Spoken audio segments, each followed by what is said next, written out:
Hello, good morning, good afternoon, good evening, depending where you are seeing this video this morning. My humble name remains Oyemwamado Kainebi, and I'm from Akumazu, much as you all know. Akumazu Mocha is located in the Kano East local government area of Delta State. I'm one of those who are pushing for the unity of Ndigbo. Listen to me today.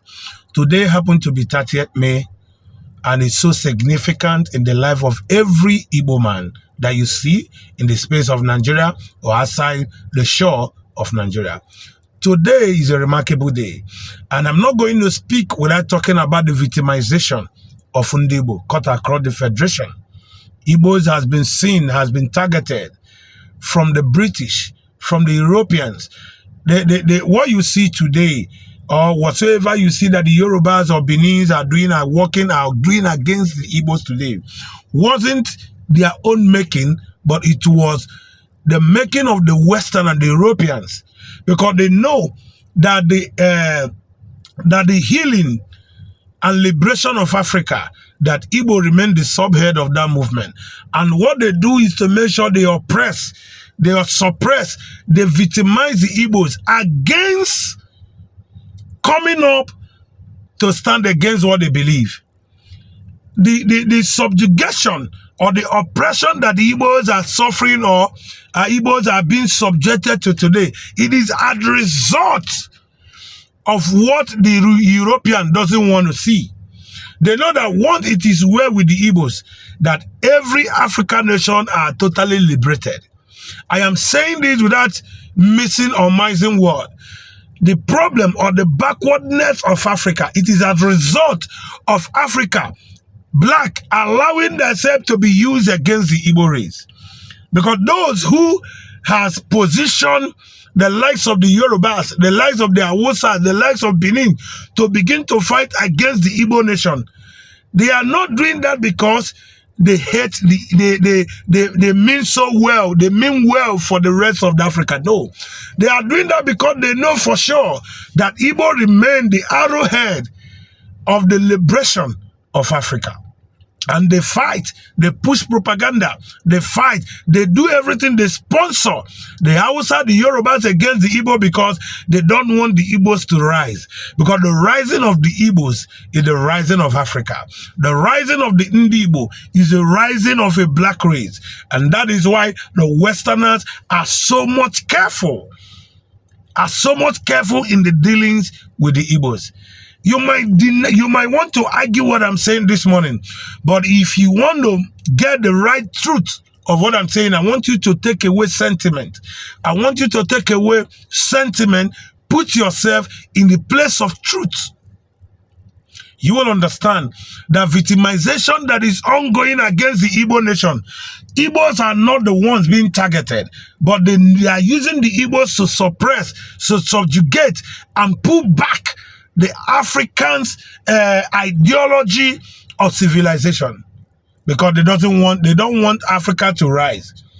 Every other continent are rising in technology. Every other continent are rising to meet up with the world standard.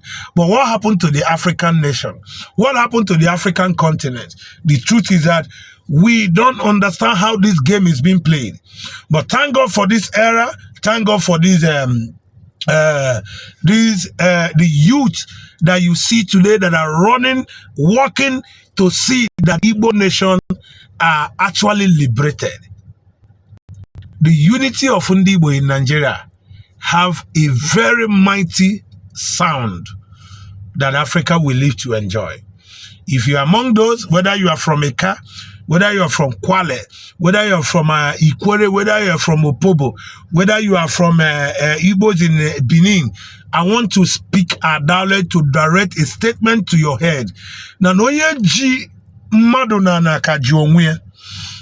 you hold somebody on the floor, you will not stand up until the person will not stand up. You will not stand up until let the person go.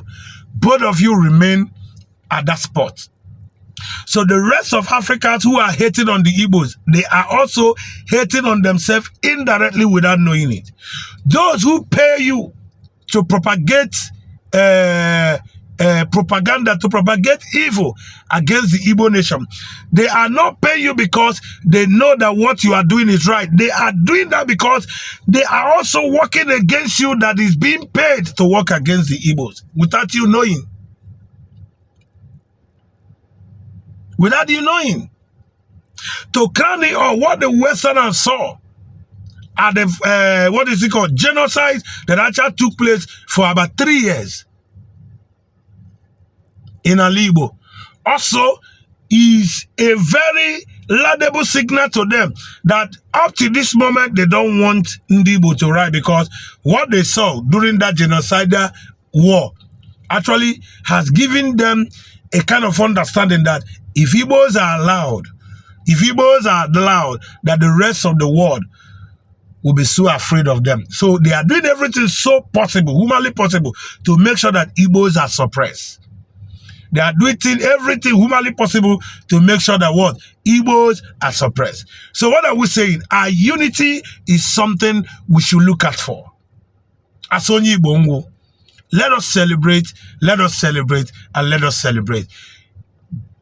Join with us as we put together a program that will further unify Igbo.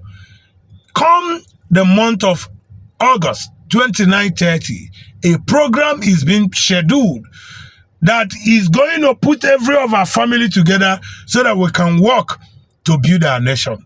Until I come your way again, my humble name remain one more the kind of be. Don't touch the dial.